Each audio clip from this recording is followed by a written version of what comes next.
उत्तरी हवा और सूर्य की कहानी। एक बार की सूर्य और उत्तरी हवा नॉर्थ विंड में बहस छिड़ गई।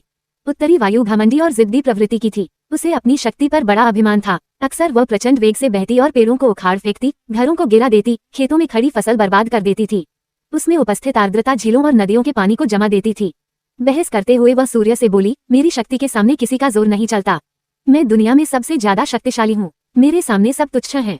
सूर्य नम्रता से बोला, मेरे विचार से हर किसी में शक्तियां भी होती हैं और कमजोरियां भी। इसलिए कोई खुद के सबसे शक्तिशाली होने का दावा नहीं कर सकता। खुद पर घमंड करना उचित नहीं है। हमें सबका सम्मान करना चाहिए और सबके साथ मिलजुल कर रहना चाहिए। उत्तरी हवा तुनक कर बोली, मैं तुम्हारी बात नहीं मानती। मैं सबसे ज्यादा शक्तिशाली हूँ और ये मैं तुम्हें साबित करके दिखाऊंगी।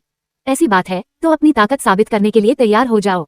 नीचे देखो, धरती पर एक व्यक्ति दुशाला ओढ़े पैदल जा रहा था। तुम उसकी दुशाला उसके शरीर से हटा दो, मैं मान जाऊंगा कि तुम सबसे ज्यादा शक्तिशाली हो। सूर्य उत्तरी हवा को चुनौती देते हुए बोला, इसमें कौन सी बड़ी बात है। कुछ ही देर में उस आदमी की दुशाला धरती पर पड़ी होगी।